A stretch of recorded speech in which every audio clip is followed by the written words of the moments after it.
সুধী ভক্তজন, পূর্ণ অধ্যায় 1, 2, 3 ও 4 পর পূর্ণ অধ্যায় 5 শুরু করিলাম। শ্রীমদ্ ভগবদ্গীতার বঙ্গানুবাদ, পঞ্চম অধ্যায়, কর্ম সন্ন্যাস যোগ। শ্লোক 1।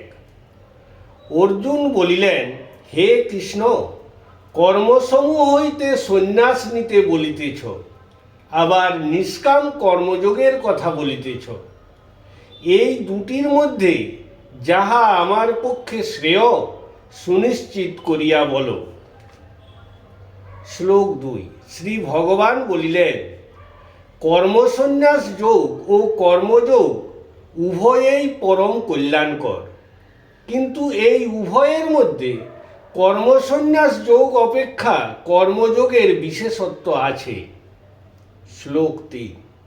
হে মহাবাহ, যিনি কর্মফলের প্রতি দ্বেষ করেন না, আকাঙ্ক্ষাও করেন না, তিনি নিত্য সন্ন্যাসী জানিবে, যেহেতু নির্দ্বন্দ্ব হইতে প্রাপ্ত সুখ সমূহ বন্ধনকে মুক্ত করে।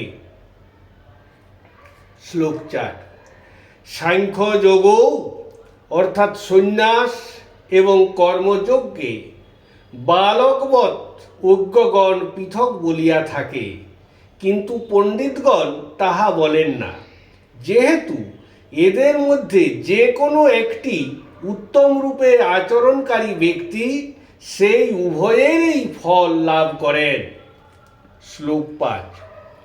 সাংখ্য অর্থাৎ সন্ন্যাস যোগ দ্বারায় যে স্থানে পৌঁছানো যায়, কর্মযোগ দ্বারায় সেই স্থানে পৌঁছানো যায়। যিনি সন্ন্যাস যোগ এবং কর্মযোগকে এক বলিয়া জানিতে পারেন, তিনি তত্ত্বদর্শী। শ্লোক 6। হে বীরশ্রেষ্ঠ অর্জুন, কর্মযোগ অপেক্ষা সন্ন্যাস যোগ অধিক দুঃখ প্রাপ্তির কারণ হয়। আবার মুনিগণ কর্মযোগে শীঘ্রই ব্রহ্মকে লাভ করিতে পারেন। শ্লোক 9। যে ব্যক্তি যোগযুক্ত বিশুদ্ধ আত্মা, আত্মজয়ী, ইন্দ্রিয়জয়ী, সর্বজীবের প্রেমাস্পদী হন, তিনি কর্মাচরণ করিয়াও কর্মে লিপ্ত হন না। শ্লোক 8 ও 9। তত্ত্ববিদগণ মনে করেন, তাহারা সামান্য কর্ম করার সাথেও যুক্ত নন।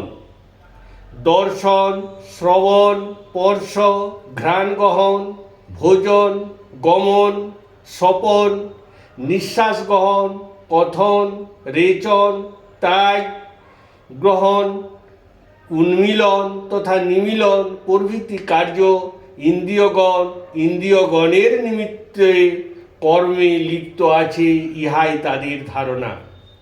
শ্লোক 10। যিনি পরমেশ্বরকে সমস্ত কর্ম সমর্পণ করিয়া আসক্তি ত্যাগপূর্বক কর্ম করেন, তিনি পাপ দ্বারায় লিপ্ত হন না, যেমন জলের দ্বারায় পদ্মপত্র লিপ্ত হয় না। শ্লোক 11।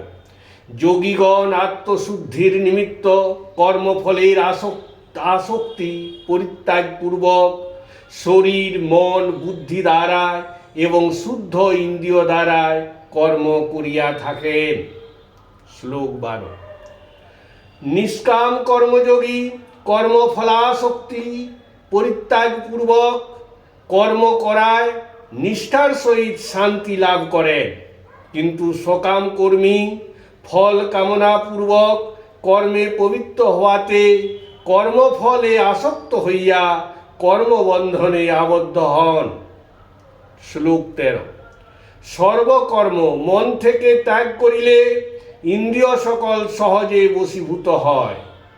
নবদ্বারযুক্ত নগরীর মতো দেহের মধ্যে আত্মা কিছু কাজ না করিয়া বা না করাইয়া সুখে থাকে।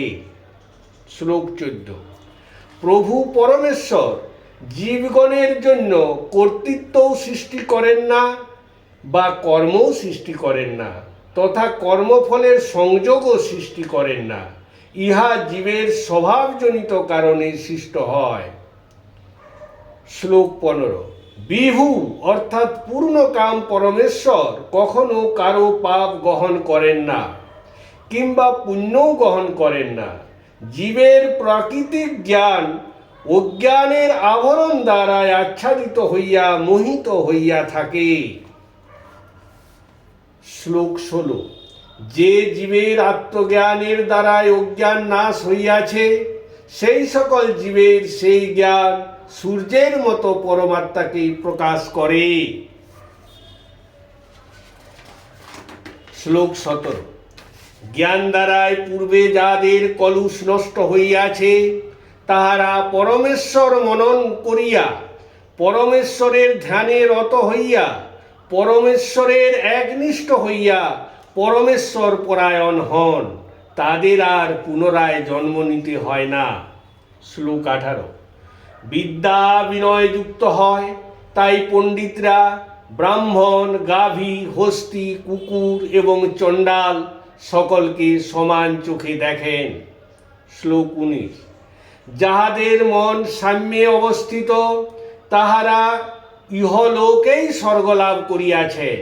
যেহেতু ব্রহ্মা সর্বত্র সমভাবাপন্ন এবং নির্দোষ, সেই হেতু তাহারা ব্রহ্মই অবস্থিত আছেন। শ্লোক 20। ব্রহ্মনিষ্ঠ, স্থির বুদ্ধি সম্পন্ন, অবিভ্রান্ত ব্রহ্মজ্ঞানী ব্যক্তি প্রিয় বস্তু লাভে আনন্দিত হয় না, আবার অপ্রিয় বস্তু লাভে উদ্বিগ্নও হন না। শ্লোক 21। বিষয় সুখে অনাসক্ত চিত্ত ব্যক্তি আত্ম অনুভবে যিনি সুখ লাভ করেন, অনন্তর ব্রহ্মে যোগযুক্ত হইয়া তিনি অক্ষয় সুখ ভোগ করেন। শ্লোক 22। হে কুন্তেয়, যে সুখসমূহ সংস্পর্শজনিত, তাহারা উৎপত্তিশীল ও বিনাশশীল, সুতরাং তাহারা দুঃখেরই জনক, অর্থাৎ দুঃখ তৈরির কারণ। অতএব বুদ্ধিমান ব্যক্তিরা সংস্পর্শজনিত সুখে রত হন না। শ্লোক 23। যে ব্যক্তি শরীর ত্যাগের পূর্ব পর্যন্ত কাম, ক্রোধ ও তা থেকে উৎপন্ন মনের বিক্ষোভকে উৎপন্ন হওয়ার সময়েই বশীভূত করতে পারেন, সেই ব্যক্তি আত্মসমাহিত এবং প্রকৃত সুখী। শ্লোক 24।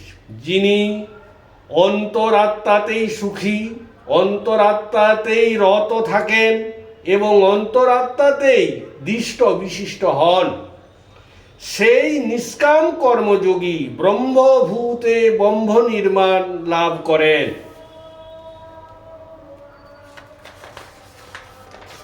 শ্লোক 25। নিষ্পাপ, দ্বিধামুক্ত, সংযত চিত্ত, সর্বভূতের হিতে নিমজ্জিত ঋষিগণ ব্রহ্ম নির্বাণ লাভ করেন। শ্লোক 26। কাম ও ক্রোধহীন আত্মস্বরূপ জ্ঞানী জ্যোতিগণ সম্পূর্ণভাবে চেতনাকে বশীভূত করিয়া নিশ্চিতভাবে ব্রহ্ম নির্বাণ প্রাপ্ত হন। শ্লোক 27 ও 28। যে পুরুষ মনে প্রবিষ্ট বাহ্য স্পর্শ মন হইতে বহিষ্কৃত করিয়া চক্ষু এবং ভ্রুদয়ের মধ্যে স্থাপন পূর্বক নাসিকা মধ্যে বিচরণকারী প্রাণ ও অপ্রাণ বায়ুকে কুম্ভক দ্বারায় সমতা বিধান করিয়া ইন্দ্রিয়, মন ও বুদ্ধি সংযমকারী, মোক্ষপরায়ণ, ইচ্ছা, ভয় ও ক্রোধ রহিত হন, সেই মুনি সর্বদা মুক্ত থাকেন। শ্লোক 29। কর্মীকৃত যজ্ঞ এবং জ্ঞানীকৃত তপস্যার ভোক্তা নারায়ণ এবং সর্বভূতের সহিত কৃষ্ণ, এই রূপে আমাকে জানিয়া জীবগণ শান্তি লাভ করেন। পঞ্চম অধ্যায় বঙ্গানুবাদ সমাপ্ত হইল। হরে কৃষ্ণ কৃষ্ণ কৃষ্ণ হরে হরে, হরে রাম রাম রাম হরে হরে। হে কৃষ্ণ করুণা সিন্ধু দীনবন্ধু জগৎপতে, গোপেশ গোপিকা কান্ত রাধা কান্ত নমস্তুতে।